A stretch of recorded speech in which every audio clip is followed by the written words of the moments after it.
Hi అండి. Good morning. అందరూ ఏం చేస్తున్నారండి?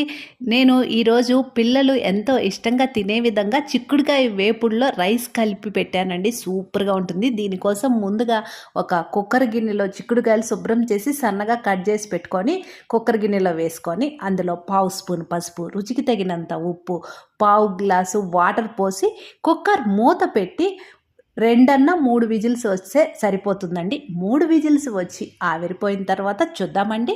చిక్కుడుగాయ ముక్కలను మామూలుగా కూడా ఉడికించుకోవచ్చండి. ఇలా అయితే తక్కువ టైంలో ఉడుకుతాయని నేను ఇలా ఉడికిస్తాను.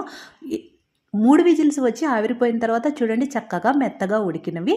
పోపు కోసం ఆయిల్ హీట్ అయిన తర్వాత పోపు దినుసులు పచ్చిశనగపప్పు, మినపప్పు, ఆవాలు, జీలకర్ర చక్కగా వేగిన తర్వాత కచ్చపచ్చగా దంచిన వెల్లుల్లి రెబ్బలు ఒక 10, కాస్త కరివేపాకు, తుంచిన ఎండుమిర్చి ముక్కలు వేసి పచ్చివాసన పోయిన తరువాత మనము ముందు ఉడికించుకున్నటువంటి చిక్కుడుకాయ ముక్కలు ఉన్నాయి కదండి, కాస్త వాటర్ ఉంటుంది, ఆ వాటర్తో సహా వేసి హై ఫ్లేమ్లో ఫ్రై చేసుకుంటే సరిపోతుందండి.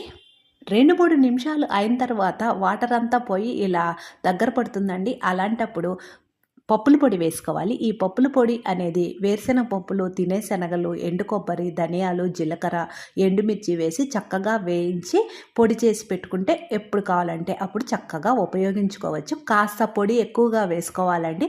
ఇలా పొడి వేసి మొత్తం కలిపి ఇందులో చల్లారినటువంటి 1 కప్పు రైస్ వేసుకోవాలి. రైస్ వేసుకున్న తర్వాత ఆ చిక్కుడుగాయ వేపుడు మొత్తము ఈ అన్నంలో కలిసే విధంగా కలిపి స్టవ్ ఆఫ్ చేస్తే సరిపోతుందండి.